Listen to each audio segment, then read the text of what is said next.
Assalamualaikum warahmatullahi wabarakatuh. Yang saya hormati Ibu dosen pengampu mata kuliah Bahasa Jurnalistik, Ibu Maria Fitria, Esos MSI. Saya Nur Latifah Herani dengan NIM G2010410, mahasiswi semester 5 dari program studi Sains Komunikasi, Fakultas Ilmu Sosial, Ilmu Politik, dan Ilmu Komputer. Di sini saya akan membahas tentang bahasa jurnalistik. Dan sebelum kita membahas lebih lanjut, mari kita berkenalan dengan bahasa jurnalistik. Apa itu bahasa jurnalistik? Bahasa jurnalistik merupakan gaya bahasa yang dipakai wartawan dalam menulis berita. Bahasa jurnalistik juga dapat disebut bahasa komunikasi massa atau bahasa koran.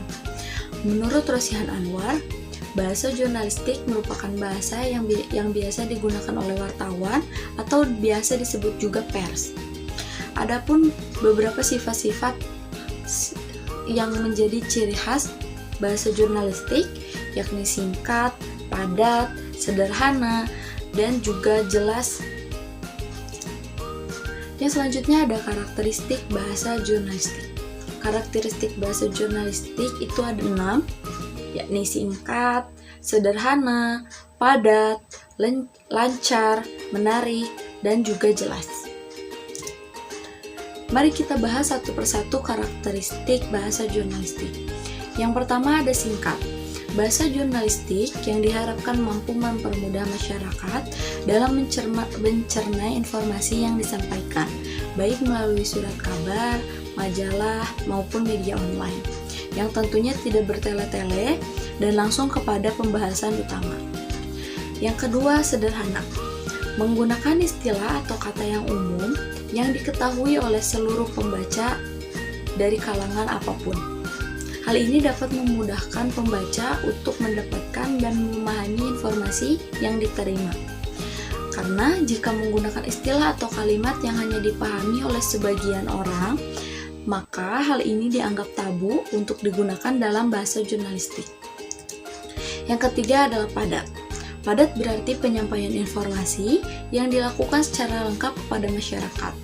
Dalam konteks bahasa jurnalistik, padat yang berarti penyajian informasi harus langsung kepada pokok persoalan. Yang kelima ada lancar. Tidak ambigu dan menghindari kalimat yang membingungkan pembaca agar pembaca tidak terputus-putus dalam membaca informasi.